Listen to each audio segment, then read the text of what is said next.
Congratulations, you made it.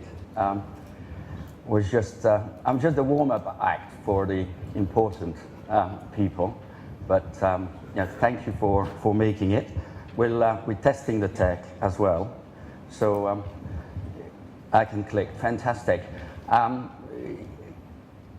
try to go at the right pace, but we have questions later, so note them down or raise your hands. I thought it'd be interesting to have a soft start today, so I just talk a little bit about the story of BuroHappold and how I've observed it.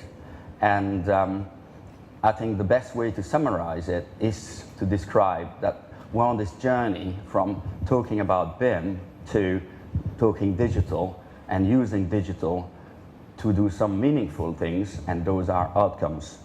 And of course, speaking as a designer, those would be design outcomes. So I'll press the button. There we go. So just very briefly, and I'll jump. BuroHappold is a large practice in terms of engineering, not so much, 2,000 people. We tend to work with clients that ask complex questions, and here you have example of a Zaha building in Macau that's just opening next weekend, actually, a station in Los Angeles or the Olympic Stadium. That puts us in an interesting position to have a global practice that's not too big, because there are not that many crazy buildings that needs to be designed, but we have a world view. And I came to this industry with yet a different view, just your introduction a minute ago. I love sailing. Really, when I come to Ireland, I go to Cork, or I'm just making a flyby on the Fastnet Rock. So sailing is my life, and I started using computers to go sail faster and win yacht races. I then went into the world of aerospace simply because they had bigger computers. And I started using those computers to answer sailing questions and then business questions in automotive. By the 90s, I was in automotive, and my computer was an SE30. It's a 16-bit Motorola with an onboard computer chip that was that had a calculating unit on board. It was really the 68030 was, you know, something. Of course, I then joined the construction industry in 2008. My first project was the Abu Dhabi Louvre, and by that time I had in my pocket an iPhone, which was more powerful than any of those computers ever were. So quite an interesting perspective there in terms of what technology has been doing. And when I entered the construction industry, I was presented with these really challenging buildings, and I then met BuroHappold. And at BuroHappold, you find yourself into a privileged position that you are asked to solve problems where there is just no alternative but to mobilize technology. So there is no strategic mandate or anything. Is if you want to make one of these, you're going to collaborate and you're going to use technology. And the story I'd like to share is what happened in that environment, because I think it does inform what all of us can make and do with technology. So by 2008, BIM was with us, and on this hype curve, probably at the moment, blockchain is somewhere at the top of the hype. It's going to solve all problems, including rigged voting, world peace, Alzheimer. And, but eventually you worked out it doesn't. And you go through the depth of disillusionment, and with BIM that was about 2010, and then you make a journey and it becomes business as usual. And so in BuroHappold by 2013 we are designing these kind of buildings. This is an interesting building because by definition you can't draw it. Well, you can do an isometric, put it in Revit and put it on drawing, but it's a curve that you can fully describe computationally, but you can't draw it. You do analyze it, you design it fully into your computers. You can ask from the computer how the systems work, and you can then take that into fabrication. And of course, because you can't draw it and because it's a complex structure, you transmit all that information computationally to the fabricator, who is absolutely delighted not to have a large pile of paper to go through that would try to describe the geometry. All that is done automatically by computer, and then you start having diagrams like that of data flow going between different systems. And you do have to produce drawings because the lawyers insist. I don't know what you do with one of those. Like literally a pile that high of paper full of number. But I know what you do with one of those. You hand it over to the contractor and they build it and you have a full handover. So that was 2013. And the question, of course, became how do you make this a little bit more regular, repeatable, simple? And that was the journey. Essentially, you realize that you, as a firm, we do design analysis, and BIM is some mechanism to transfer information, and the two need to get together. Now, whether you're a construction firm, an architect, an owner, that is the journey that we are making, integrating the two worlds that we inhabit. So if you look at 2016, here is another building, less crazy, but what's interesting that's happened now is that the full geometry is created generatively. In fact, most of the activities have been computerized. So whether you're doing design exploration, whether you're doing analysis model generation, the whole design environment has moved to that of a generative design environment where all the information in the BIM has been created through a computer.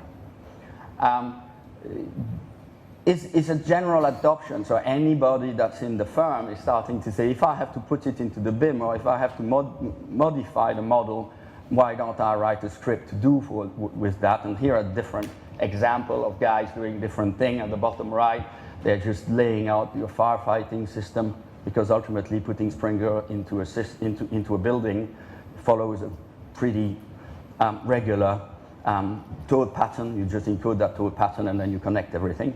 Or whether you're making the builder's work, ultimately a builder's work is putting holes into walls according to some standard rules, and 80% of that can be automated, so you just create the builder's world automatically.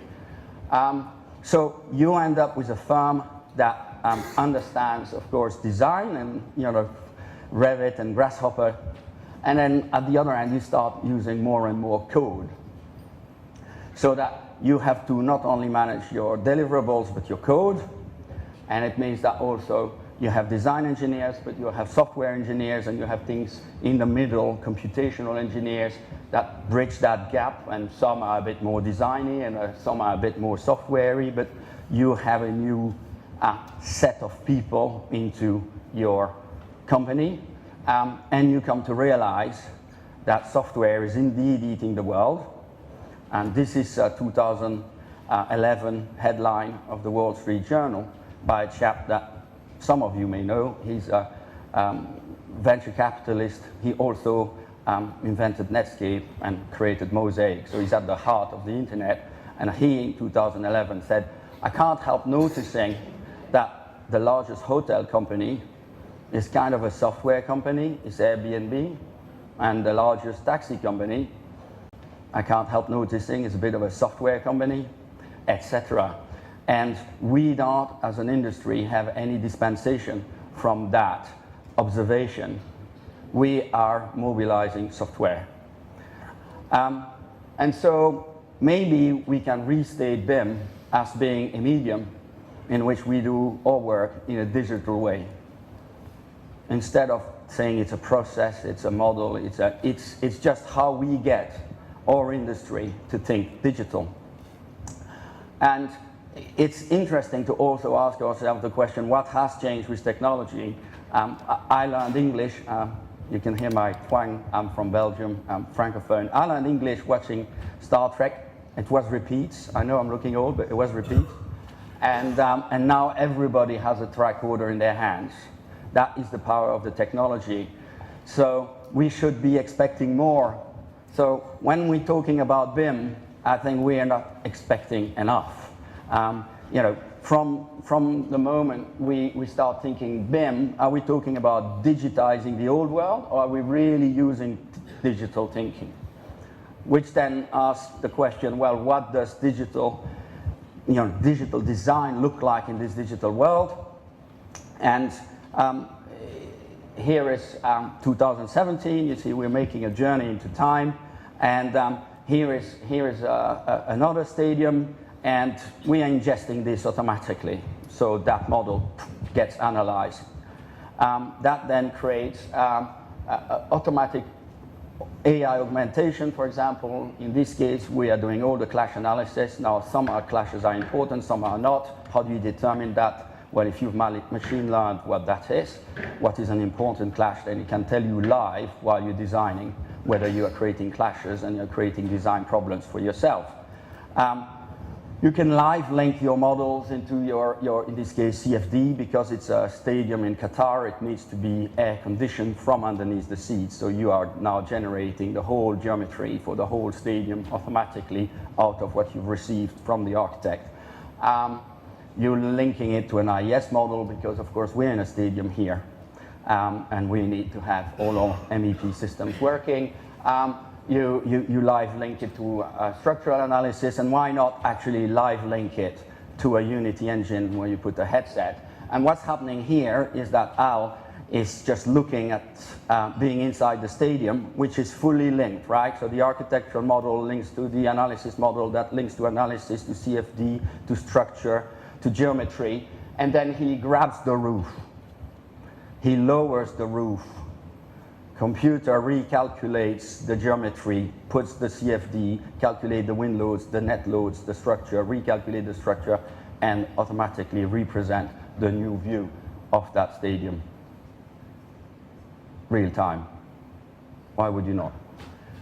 So the digital world, you are moving towards an environment where it's code-driven. You have GitHub type repository, not a CD that has drawings, not a digital twin that just had data. You also have the code. You're automatically testing your code. You're fully connecting all your ecosystems, and you are leveraging the power of compute in the cloud.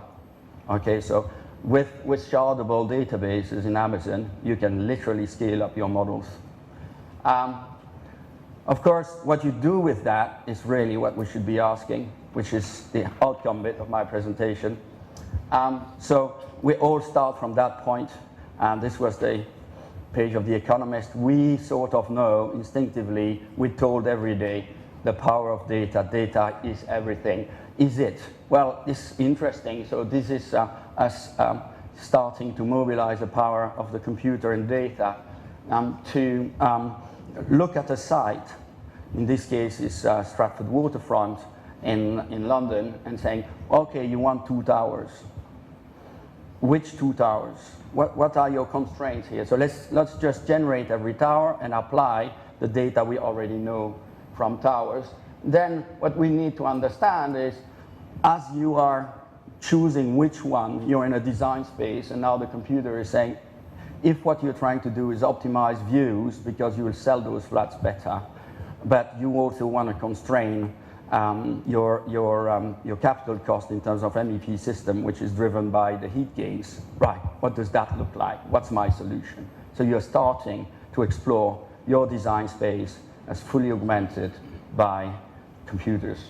It's not design me a tower that resists gravity, or not design me a system that keep this tower cool. It's which tower should I already be designing for if I know that what I want is a LEED certificate and a footprint and views, etc. Different topic, one of my favorite because it's in action. WeWork, collaborative office space, a very large tenant now. So they started doing data mining on the use of meeting rooms. So you can monitor who is using the meeting rooms, whether the 6 is being used by 3, whether the 12 is being used by 6 or by 3. This is the data that's coming. Of course, they are trying to maximize revenue. If there are too many meeting rooms, people won't book them, so they just use them but don't book them, so they miss the revenue. If there are too few meeting rooms, they're missing the potential of revenue. If they have a 12 and it's always 3, they could have had 2 6s and then rent and double their revenue. So when you come to doing the space planning, if you had that data, you would know what to design in your office. So if you data mine that across 35 offices, by the time they had 35 offices, they had a machine learning algorithm that told them exactly what was the better layout for a given floor plate in a given community. What's startling is that it's 40% better and 25% higher yield if you do that than asking your architect, because you are using data. The architect is estimating. Coming back to the stadium, for BuroHappold, applying the same thinking, let's think about the crowd. So we're just data streaming the crowd and trying to detect what the crowd is doing, how it's reacting. We're trying to understand which are the empty seats from the data feeds. So we're now starting to understand what's happening inside the stadium. And for example, safe standing is quite an interesting problem to solve. So by the time you've data mined what the crowd is doing and how it's reacting and what your empty space, you can start doing crowd modeling and designing for an outcome of safer stadium. Of course, that's interesting, but what's happening on the pitch is much more interesting. And again, we are very fortunate that every game, every move, every pass is analyzed and recorded. We can then try to understand how the crowd reacts to this. Because ultimately what you want to do is win matches, and you win matches at home. So a home advantage is really what you're trying to design a stadium. Well, you design a stadium to resist gravity, to fit the budget, to pass planners, to provide these kind of spaces, but there are also other things. So you know that you're making a compromise. Do you want better visibility for advertising on TV, or do you want better visibility for the fan that create the atmosphere? If you have a great atmosphere, then you win home matches and your advertising is more, but maybe you've had to compromise the space you can sell. Now we're starting to talk about optimizing for outcome. And of course our designer said, oh, if you were to try to design a stadium that actually generated a great atmosphere, well, let's get the acoustics running. We know how the crowd reacts to the field of play. We know how you put your people in the stand. So let's generate a stand that gives you the right visibility and the right acoustic. So that is the kind of outcomes-driven design. And from there, I conclude that form increasingly follows data. It does follow function. It does follow construction method, but it also follows data, which then leads naturally to say, how do I get that data? And we require a very large AEC ecosystem of data and design. That, in short, is the journey that BuroHappold has been making.